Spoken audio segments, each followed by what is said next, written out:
Yo, what is up, guys? HalluNASTY here, and today I am by myself. So that's good news or bad news. Let me go with the real bad news first. Bad news? No, maybe it's the good news. Well, actually, it's both the news. So that means this week is probably going to be a pretty short power rankings. Because truth be told, I'm pretty fucking busy this week. Matthew's pretty busy this week. That's why he can't attend.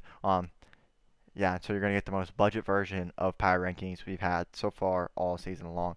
So with that being said, I'm just gonna dive right into it. Yeah, number 16, I have Blake. So Blake's 2-6 on the season. He's taking L after L. Um, and right now, 8 games in, 2 games left. Being bottom of the standings, bottom of the power rankings. I have not seen Blake play the way he has since the beginning of the seasons. And that makes me kind of worried because he's definitely in relegation zone. Everyone else besides Zazo is a game ahead of him. Which means even if he wins the game, he still might be in relegation zone. I'm not exactly sure the differential, how the heck that's going to work. But he basically needs to win out these last 2 games. And based on the way he's been playing, I'm not sure if that can exactly happen. So I hope it happens for his sake, for my sake too. I don't know why my sake. I just feel like it. I'm rooting for Blake. I hope he get it done. But based on previous, I got him at number 16. So at number 15, I have Zazo. So Zazo's just joined, I think, this week. I think this was his first week. Um, if it's not, then I don't know what week he joined, but I'm gonna say it's this week. He came onto the scene, copped an L. That's no good. He's also 2-6 in the season. I think he inherited 1 or 2-5. I think he took over for Riz, who was 2-5. Um, but now he lost. He's 2-6. He's also same with Blake in that relegation zone. I don't know what's going on with the coaches. This is his first game. He copped an L. I have no reason to say this is Zazo. He should be higher. I don't think he has any playoff berth, any luck, or any chance there. So I guess he's just playing to avoid relegation, if that's even a thing he needs to do. I don't really know. Yes, that's Zazo. Number 14, I have Ace. So Ace is in a similar situation with Blake, where if Zazo turns up and he turns out to be as good as they say he is, and Zazo wins another game or two. Um, Ace now, well, quite a few people, but Ace now, when I'm talking about Ace, I'm going to talk about Ace, and I'm going to say it for each and every one of them. I'm going to say it for Ace. He will be in relegation zone. If Blake and Zazo win, everybody's at 3 losses. 3 losses getting relegated. But Ace is similar to Blake and aka Moxie and Fernape in the same situation that they were doing good. They were doing solid in the beginning of the year. I was like, wow, I underestimated these guys for sure. They were playing well, and then I don't know what happened. They just stopped playing the way they were in the beginning. But I think that's going to come down to the fact that they were typically playing through the same Pokemon. Blake was getting insane value out of his Zygarde 10%.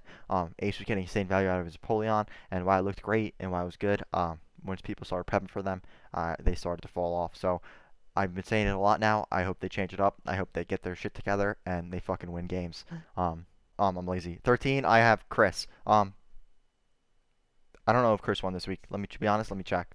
I'm gonna check really quick if Chris won this week. I think he did win this week. Anyway, he's 3-5 on the season, and I said when he joined that he was gonna pick up wins and he was gonna push the bottom, and so far we have seen him push the bottom. Schedule week 8. What is his team name? Yeah, he did win this week. So yeah, shout outs to Chris for winning this week. Yeah, I said when he joined, he's going to be pushing the bottom. So far, we have seen him pushing the bottom. He picked up a game. I don't know if he's picked up 1 or 2 games on the season. It doesn't matter. I expect him to pick up another game before the season closes. I expect him to have 4 wins. I expect him to avoid relegation rate zone. But I think he might still have a playoff chance. I don't think he'll slide into the playoffs. Though. Sorry, Chris. I don't think you're playing that well, and I think everyone else is going to pick up a win or two when they need it. But maybe we have a great, incredible differential that I don't know about yet. But I probably won't ever know. Okay, number 12, I have Adam. So Adam, Ace, Blake. I guess I'll just throw Adam in here, and I'll just keep saying the same thing. Because I don't know what else to say. Just kidding. Yeah, Adam though has been started off strong. Well, he started off with a loss against Danza because of hacks, but then besides that, he started off pretty strong. I bet you right now he's wishing he had that win. He'd be 4-4 instead of 3-5. But he doesn't have that win, so that's unfortunate. Another 3-win guy trying to avoid relegation. This week he did. He lost against Rob in a close one. That's unfortunate. He's got Gypsy next week, and then he's got David. And if David continues to be hot the way he has been, and Gypsy's just Gypsy, yeah, he's also going to be in a rough spot for relegation. So I hope he can at least pick up a win, threaten one of the two of them, pick up a win, avoid relegation. If he plays and preps well, like he has been, I think he could definitely take down David. We'll see for sure though. With that being said, at number 10, we have my boy Cheese Boy. Why is Cheese Boy my boy? Because Cheese Boy is going to make my hopes and dreams come true by making playoffs. Because he's 4-4 right now. I don't know how he did it, but he did it. He's 4-4. Did y'all hear me? I said it. He's 4-4. I predicted Cheese before anyone else. Don't let anyone else tell you otherwise. No one else has said it in a video, which means they just try to steal my credit. I committed, fully committed by like week 5. Week 5, I fully committed to Cheese, and I'm still committed. And I think he's gonna make playoffs. How could he not? Um,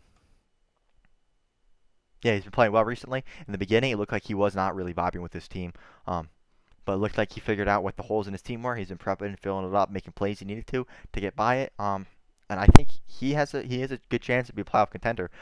He did look shaky against Gypsy. I don't if he gets Gypsy in playoffs, will he be able to overcome that? I don't know. But if he gets somebody else, like a fourth seed or a third seed, or I don't know how many people even go in, maybe like a fifth seed, I think he can definitely give them a run for their money and then make it to semis. So that's why I have Cheese at 10 because there's a lot of 4-4 people. So number 9, I have Danza, who's also 4-4. And I love everyone being 4-4 because that makes the playoff race incredibly crazy.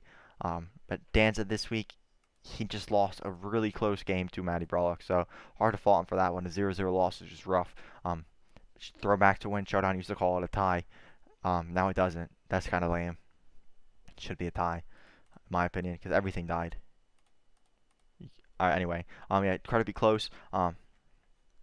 He's been a guy all season long. I have him at middle of the pack. I don't want to put him higher than that because he struggled against people higher than him. You know, he doesn't pick up the wins against the Maddies, the Robs, the Astros, the Gypsies, but he has no problem beating Ace. He just beat Ace last week. Now week 8, he just lost to Maddie. So you get what I'm trying to say, maybe. If you don't, that's okay. Number 8, I have Verd. So Verd, I thought was going to be doing a lot better by this point. I thought he'd be like 5-3, 6-2. But he hit a hiccup. He lost to Aster. I mean, Aster's playing out of his mind, but he lost to Adam last week too. And that's 2 in a row. And it seems like I don't know. He seems like he didn't bounce back this week after his loss against Adam. Like he's tilted is what I'm trying to say. That's not good science because he's got to pick up more wins in the future. If he wants to make playoffs, and I do want to see him make playoffs, and I do want to see him make a run. I do want to see him play great, and I want people to go after this, and be like, "Wow, Vert's top 5 in format because he's super great." But if he's gonna tittle off the face of the earth, it probably won't happen. That's why I have him at the lower half of this. I don't know if he's going to make playoffs, even though I have him at 8. I could easily see Danza or Cheese flip in there. Yeah, I don't want to see him until I want to see him win games, and I want to see him be a GOAT. So with that being said, at number 7, I have Greg, and Greg won this week's, which is exciting to see because that's just coming off a 3-game lose streak. I had Greg all hyped up, and then Greg lost games. So I don't know. I feel like if I hype you up, you lose games, and if I don't, then you win games. I feel like that's the analyst curse, just like caster curse in sports. I'm analyst cursing people, so it doesn't work on Gypsy, so I guess I really am not an analyst in cursing people. But whatever, I'm just kind of rambling because I'm by myself. So I want to get some nasties in the chat, because screw T and I. With that being said, Greg this week, he did look clean against Dallas. I believe it was Dallas he played. I'm like fairly certain it was Dallas he played.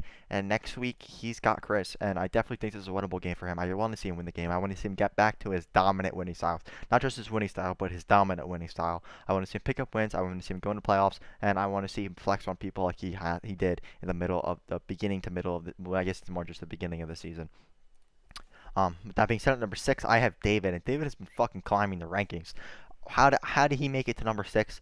And Cheese still number 10. I don't know. I feel like I flopped these power rankings. I'm sorry, guys. I betrayed myself. I don't even know what y'all thinking. Yeah,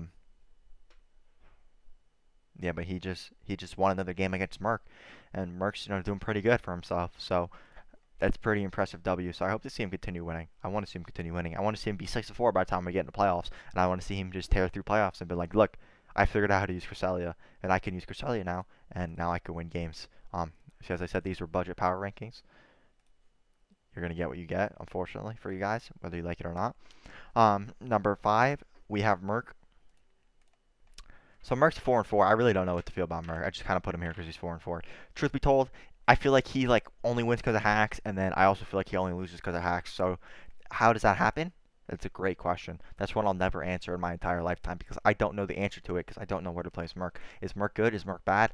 Oh, he won 8 games in the season. I still don't know because he only wins and loses because of hacks. He has 4 wins because of hacks. He has 4 wins because of hacks, or 4 wins because of hacks, 4 losses because of hacks. Say anything else, change my mind. I'm like that meme right now. You probably can change my mind. You probably can provide facts, but this is where I'm at right now because of Merc.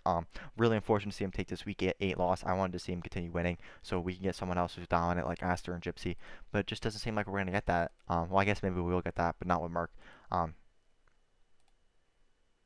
Yeah. So number 4, we have Matty Brawlick. So Matty Brawlick won this week. Good shit. 0-0 W. Can I count that as a W? Me personally, no. Why? Because I don't know why. I just had to pick an opinion because I asked myself the question. That's why, guys. Yeah, 5-3, but win over Danza. Danza's definitely a formidable opponent. If you're beating Danza, that probably means you're top half of the pack, for sure. Based on who and Danza's been winning and losing against relative to my PRs. So yeah, definitely deserves a number 4 spot. Um, all right, number 3 then I have Rob Jr. Rob picked up a win against Adam this week. I expect Rob to continue winning, just like Maddie. Um, yeah, when we get to the top like this, I don't have anything to say. I'm pretty sure these guys either almost clinch playoffs or just need one more win to clinch playoffs. So I'm pretty sure they're in playoffs.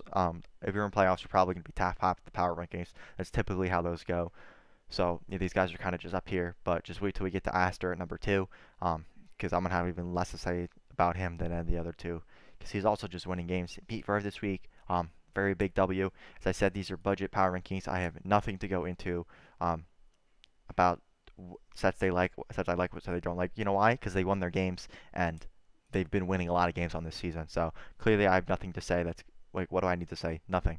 And then I'll have even less to say when we go to number 1, Gypsy King. Applaud Gypsy King. He's always number 1. I don't even know why. Like, I don't have to say it anymore. I'm just gonna not say number 1 anymore and save time on my videos because the fucking 11, 12 minutes that I'm at right now is too long. If you guys didn't know, it's too long. Unacceptable power rankings time. I hope you guys enjoyed these power rankings. Sorry I cursed a little bit. They weren't very in-depth, but I wanted to give you guys a list. That way, at least week 9 will make a little more sense, I think. Maybe. I guess it probably doesn't even matter. But if you're interested in a little recap, it's kind of what we have. People who are losing, unfortunately, keep losing. People who are winning, keep winning. That's typically what happens in every league. Nothing surprising here. Playoffs race is really close. I'm really looking forward to it. I want to see Roy pick up wins. I want to see everyone pick up wins because I'm rooting for everybody. I don't got no one I don't root for. That makes this league kind of crazy. In the beginning, I didn't think it was going to be that crazy. I didn't think it was going to be this close. I didn't think it was going to be this crazy. I figured I'd have like 8 people who were like 6-0, and then I'd have like 8 people who were 0-6. That you've asked me how this league would have went from week 1, but now we're week 8, and everyone seems to be 4-4. So it's really magical. I'm having fun. Even though I didn't put out so much time this week, as I said, I was really busy. Today I just submitted a paper that's worth 50% on my grade. 15 pages, single spaced. That's fun. And I last submitted it, if you can't tell, like I do for nearly everything. So that's why these power rankings were a little bit on a budget. So next week, it'll be a bit longer. Matthew will be back. We'll go a little more in depth. It'll be week 9. That'll be a magical time. And then, yeah, we'll just go from there. So see you guys later. HalluNASTY is dipping. How do I stop this?